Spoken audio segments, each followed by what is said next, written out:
Welcome back to my tutorial scheme all of you students. আজকে আমরা আমাদের চ্যানেলে দাফ অ্যান্ড দাদের ক্লাস 9-এর যে কোয়েশ্চেন ব্যাংক আছে সেখানকার যে লেসন 6 মানে আমাদের mild the mist upon the hill নামে যে পোয়েমটা আছে সেই পোয়েমের আজকে আমরা সিন কোয়েশ্চেনগুলো সলভ করব। তবে সব নয়, আজকে আমরা স্ট্যান্জা 1 অ্যান্ড 2টা সলভ করব।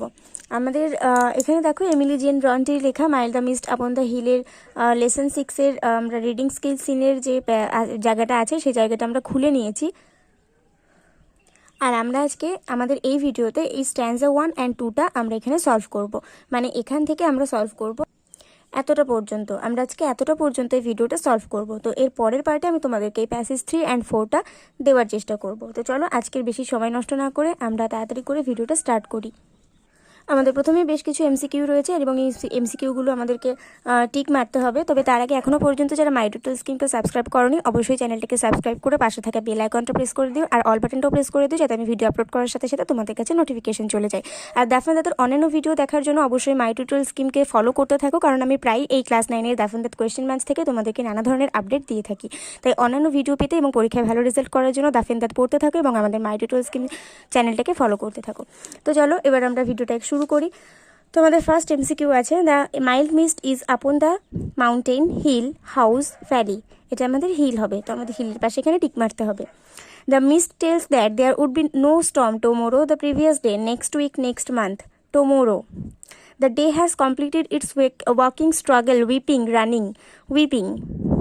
The sorrow of the day is peaceful, noisy, damp, silent, silent. The poetess has gone back to the days of adulthood, youth, old age, childhood, youth. The poetess is once more a child, young, singer, painter, child. The poetess goes back beneath the sheltering roof of her father.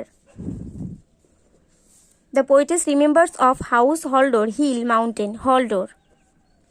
তারপরে আমাদের বিদাগে বেশ কিছু question আছে এবং এগুলো আমাদের 15 ওয়ার্ডসের মধ্যে answer করতে হবে।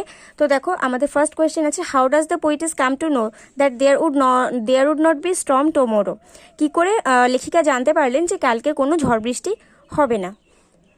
তো আমি এখানে আনসার লিখে নিয়েছি। In the poem mild the mist upon the hill written by Emily Jane Brontë, the poetess comes to know that there would not be storm tomorrow because the day has shower plenty of rainfall melting down at accumulated cloud in the sky. তো এটা হচ্ছে আমাদের answer. আর এখান থেকে এইটুকু আমি third ব্র্যাকেটের মধ্যে করেছি রেখে দিয়েছি কেন, কারণ এর পরের যে আনসারগুলো আমি লিখতে চলেছি সেখানে কিন্তু আমি এখান থেকে এইটুকু আর দেবো না। বাট আমাদের যে কটা আনসার লিখতে হবে mild the mist upon the hill থেকে তোমরা যে কটা আনসার এরপরে লিখবে সবার আগে কিন্তু এখান থেকে এই পর্যন্ত আগে লিখে নেবে, তারপরে তোমরা কমা দিয়ে মূল আনসারটা শুরু করবে। তোমরা যারা আমাদের রেগুলার ভিউয়ার্স আছে তারা খুব ভালো করেই জানো যে আমি এই কথাটা তোমাদেরকে প্রায়ই বলে থাকি যে আমাদেরকে আগে কবি এবং কবিতার নাম উল্লেখ করতে হবে, তারপর কমা দিয়ে আমাদের মূল আনসারটা শুরু করতে হবে। ঠিক আছে? তো আর যারা আজকে নতুন তারা এটা ভালো করে জেনে নাও যে আমরা প্রথমে এখান থেকে এই পর্যন্ত লিখে নেব, তারপর কমা দিয়ে আমরা মূল আনসারটা শুরু করব। তো আমাদের সেকেন্ড কোয়েশ্চেন কি আছে, who spent its store of silent sorrow. কে নিজের নিঃশব্দ দুঃখের ভাণ্ডার আর কি কাটিয়ে ফেলেছে বা ঝরিয়ে দিয়েছে। কে? এটা হচ্ছে আমাদের বৃষ্টির দিনটা, তাই না? তো দুই দাগের আনসার এখান থেকে শুরু হয়েছে, তবে তার আগে আমরা সেই ব্র্যাকেটের মধ্যে রাখা কথাগুলো বলে নেব। In the poem mild the mist upon the hill written by Emily Jane Bronte, comma দিয়ে the rainy day spent his store of silent sorrow. Third question আছে, where does the memory lead the poetess to. স্মৃতি লেখিকাকে মানে এই যে স্মৃতিটা লেখিকা আর কি কবিতার মাধ্যমে যেটা আমাদেরকে বলেছেন সেই স্মৃতিটা লেখিকাকে কোথায় নিয়ে গেছে। In the poem Mild the Mist Upon the Hill written by Emily Jane Bronte, the memory of the poetess leads her to the days of her youth. তার যৌবনের দিনগুলোতে তাকে ফিরিয়ে নিয়ে গিয়েছে। What is the poetess reminded of? লেখিকার কি মনে পড়েছে? In the poem Mild the Mist Upon the Hill written by Emily Jane Bronte, the poetess reminded of the sweet days passed under her father's comfortable and secure roof idle hours passed by her strolling near the old hall door. তো এটা হচ্ছে আমাদের 4 দাগের answer. তারপরে আমাদের C দাগের বেশ কিছু কোয়েশ্চেন আছে এবং এগুলো আমাদেরকে 25 ওয়ার্ডসের মধ্যে আনসার করতে হবে। How is the mist upon the hill and what does it forbade.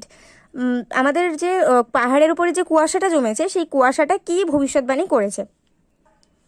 In the poem mild the mist upon the hill written by Emily Jane Brontë, the blue mist that surrounds the distant mountains forebodes that there is no possibility of storm that the next day, just as a man unburdens all the spent up sorrow by weeping. এখানে the day হবে, আমি day লিখতে ভুলে গেছি. The day has showered plenty of rainfall. The day has wept its fill, spent its store of silent sorrow. What is meant by this expression? এখানে আমাদের কবিতার line তুলে দেওয়া হয়েছে, তাই আমাদের এই লাইনটা কিন্তু খাতায় লিখতে হবে এবং এই লাইনটা কোথা থেকে কোন কবিতা থেকে নেওয়া হয়েছে সেটা আমাদেরকে উল্লেখ করতে হবে, তারপরে আমাদের মূল অ্যান্সারটা লিখতে হবে. তো দেখো আমি এখানে লাইনটা লিখে নিয়েছি আর তারপরে এখানে হাইপেন দিয়ে লিখেছি the lines are taken from the poem mild the mist upon the hill written by Emily Jane Brontë. তারপর আমি এখানে একটা বক্স মতন করেছি, বক্স করে আমি এখানে লিখেছি by this lines the poetess meant that just as a man the day spent up sorrow by weeping the day has showered plenty of rainfall melting down at all accumulated cloud in the sky. তো এটা হচ্ছে আমাদের 2 দাগের answer. 3 দাগের question আছে how does the poetess go back to the days of youth. কী করে লেখিকা তার যৌবনের দিনগুলিতে ফিরে গিয়েছিলেন. In the poem Mild the Mist Upon the Hill, written by Emily Jane Bronte, the atmosphere makes the poets nostalgic. The mild mist forbids that there is no possibility of storm the next day. So, flying on the wings of memory, she gazed down the memory lane to the days of her youth. কোয়েশ্চেনগুলো complete করার পরে এরপরে আমাদের D দাগে complete the sentences রয়েছে. প্রথমে আছে the pleasant mists over the hills ফোরটেলস.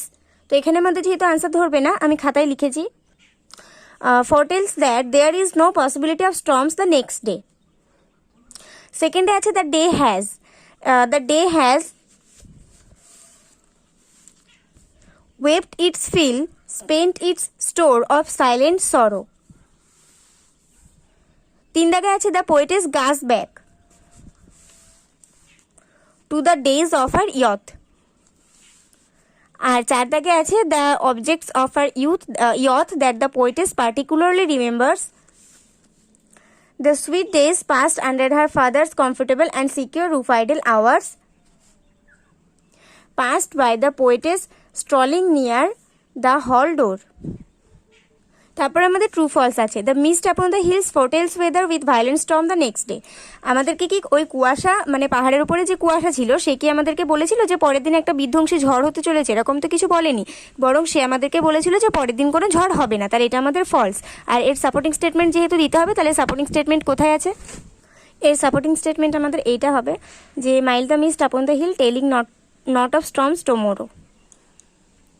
এরপর আমাদের আছে the day has showered a very scanty of rainfall. এটা আমাদের ট্রু. সাপোর্টিং স্টেটমেন্ট হবে no the day has wept its fill spent its store of silent sorrow. তারপরে আছে the poetess has a nostalgic feeling. এটা আমাদের true. আর আমাদের supporting statement হচ্ছে ওহ I am gone back to the days of youth I am a child once more.